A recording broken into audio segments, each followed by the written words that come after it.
இந்த டார்கெட் அந்த டார்கெட் அப்படி இப்படி சொல்லிட்டு நிறைய அழுத்தங்களுக்கு நம்ம ஆளாகிட்டே இருக்கிறோம் அப்படின்னு சொல்லி. இந்த அழுத்தங்களை நாம் என்ன செய்யலாம், இந்த அழுத்தங்களை நாம் என்ன செய்யலாம் அப்படின்னு சொல்லிட்டு யோசிக்கும் பொழுது விளைந்த ஒரு சிந்தனையை உங்களோடு பகிர்ந்து கொள்கின்றேன்.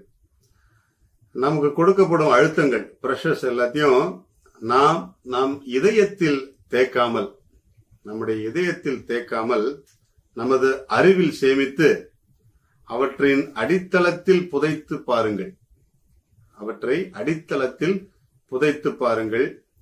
அவை நம்மை புடமிட்டு மெருகேற்றி ஜொலிக்க செய்யும். பொறுமையா இருக்கணும், அப்போ நம்ம பெருமையான நிலைக்கு உயரலாம் அப்படிங்கறது தான் இன்றைக்கு சிந்தனை.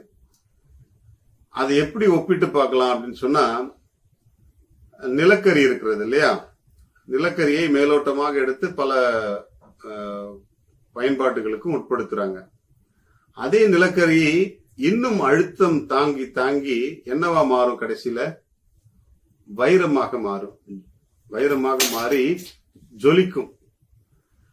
நம்முடைய வாழ்க்கையில் நாம் ஏற்றுக்கொள்கின்ற அழுத்தங்களையும் நாம் என்ன செய்யணும்,